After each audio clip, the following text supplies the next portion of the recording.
ज्या भरतीची आपण अत्यंत आतुरतेने वाट पाहत होतो ती भरती आलेली आहे बघा. होय, बॉम्बे हायकोर्टमध्ये व्हॅकन्सी आलेली आहे. ही व्हॅकन्सी आहे स्टेनोग्राफर, क्लर्क, ड्रायव्हर, प्यून किंवा मग शिपाई या पदांसाठी ही जागा असणार आहे. आपण या अगोदर एक व्हिडिओ बनवला होता, त्यामध्ये सांगितलं होतं की आपण स्टेनोग्राफरसाठीच ही जागा नाही, त्यावेळेस स्टेनोग्राफरसाठी ऑनलाईन अप्लाय करण्याची लिंक ओपन झाली होती. त्यामध्ये आपण सांगितलं होतं की क्लर्क व पिऊनसाठी पण लवकरच ॲड येणार आहे. त्यामध्ये काही कमेंट आले होते की फेक आहे म्हणून, पण आता ऑफिशियली अनाऊन्स झालेला आहे व व्हॅकन्सी त्यांनी जाहीर केलेली आहेत. आपण सुरुवातीला क्लर्क या पदासाठी व्हॅकन्सी बघू. बॉम्बे हायकोर्टमध्ये 830 व्हॅकन्सी आहेत. नागपूर बेंचसाठी 166 आहेत व औरंगाबाद बेंचसाठी 336 आहेत क्लर्क या पदासाठी. यानंतर 4% रिझर्व असतील PWBD बॉम्बे हायकोर्टमध्ये, म्हणजे 33 असतील इथे. नागपूर बेंचसाठी 7 असतील व औरंगाबाद बेंचसाठी 13 असतील.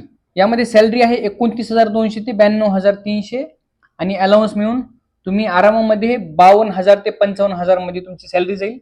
व ज्यावेळेस आठवं वेतन आयोग लागणार यामध्ये 60+ सॅलरी तुमची जाणार आहे. आता यामध्ये एज लिमिट बघा. ओपनसाठी 18 वर्ष मिनिमम व मॅक्सिमम 38 वर्ष. SC ST साठी 18 वर्ष मिनिमम, 43 वर्ष मॅक्सिमम. आणि समजा गव्हर्नमेंट एम्प्लॉय आहे किंवा मग हायकोर्ट एम्प्लॉय त्यासाठी 18 वर्ष मिनिमम पाहिजे व नंतर कितीही वय असो काही हरकत नाही, तुम्ही फॉर्म अप्लाय करू शकता. यामध्ये एज्युकेशन क्वालिफिकेशन आहे, डिग्री होल्डर पाहिजे, म्हणजे तुमचं ग्रॅज्युएशन झालेलं पाहिजे व टायपिंग स्पीड पाहिजे तुमची 40 शब्द प्रति मिनिट. हे क्लरिकल या पदासाठी गरजेची आहे. आता एक्झाम पॅटर्न काय आहे? स्क्रीनिंग टेस्ट आहे. मराठीसाठी 10 मार्क, इंग्लिशसाठी 20 मार्क, जनरल नॉलेजसाठी 10 mark, general intelligence 20 mark, arithmetic 20 mark व कम्प्युटर 10 मार्क. टोटल 90 मार्कांसाठी ही स्क्रीनिंग टेस्ट असणार आहे. व यामध्ये पात्र झाल्यानंतर टायपिंग टेस्ट होईल तुमची. यामध्ये मिनिमम पासिंग मार्क्स असतील 10, ड्युरेशन असणार आहे 10 मिनिटांसाठी आणि 400 वर्डचा पॅसेज टाईप करायचा आहे.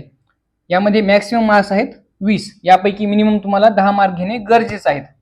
वायवा हाऊस म्हणजेच इंटरव्ह्यू होईल 40 गुणांसाठी व ओव्हरऑल या सर्वांच्या बेसवर तुमचा फायनल कट ऑफ लावला जाईल.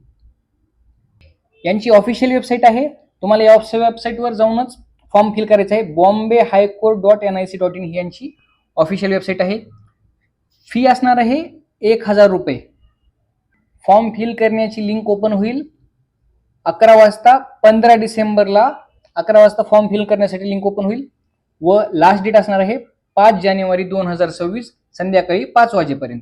आता यानंतर आपण ड्रायव्हर पदासाठी काय पात्रता आहे ते पाहणार आहोत व त्यानंतर आपण प्यून पदासाठीची पात्रता पाहू. आता आपण सुरुवातीला ड्रायव्हर पदासाठी पाहू.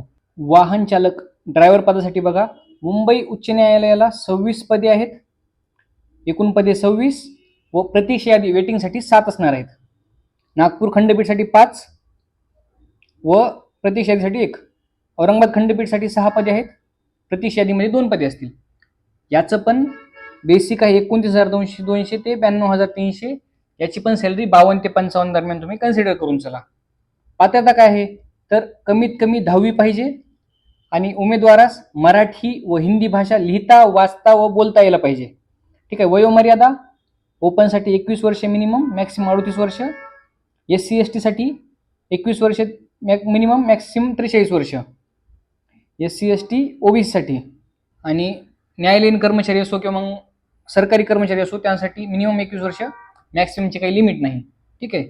सोबतच उमेदवारास 3 वर्ष हलके आणि जड मोटर वाहन चालवण्याचा अनुभव असावा व त्याकडे LMV चालवण्याचा परवाना, ड्रायव्हिंग लायसन्स असणं गरजेचं आहे.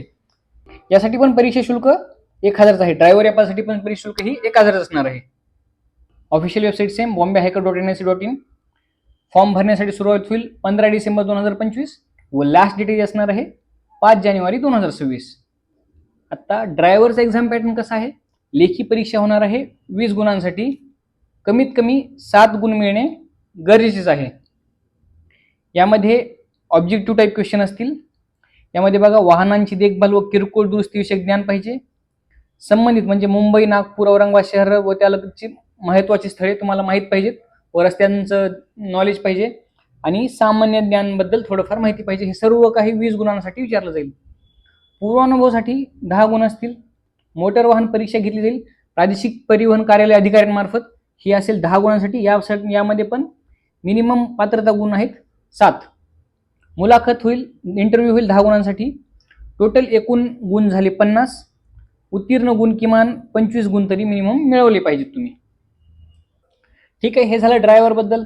आता आपण लगेच पिऊन, शिपाई किंवा मग हमाल या पदासाठी काय काय पात्रता आहे किंवा मग त्याची फी किती आहे, त्यासाठी जागा किती आहे, ते सर्व लगेच आपण पाहून घेऊ. बघा, यासाठी मुंबई उच्च न्यायालयाकरिता 570 जागा आहेत. प्रतीक्षा यादी 127 असेल. दिव्यांगांसाठी आरक्षित पदे आहेत 23. नागपूर खंडपीठसाठी 115, दिव्यांगांसाठी आरक्षित पदे 5 व प्रतीक्षा यादी 28 पदांकरिता असेल. औरंगाबाद खंडपीठ 202, दिव्यांगांसाठी आरक्षित 8 जागा आणि प्रतीक्षा यादी ही 48 पदांकरिता असणार आहे.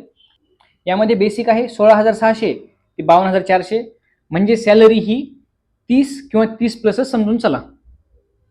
ठीक आहे, यासाठी मिनिमम वयोमर्यादा आहे 18 वर्ष कमीत कमी व जास्तीत जास्त 38 वर्ष ओपनसाठी.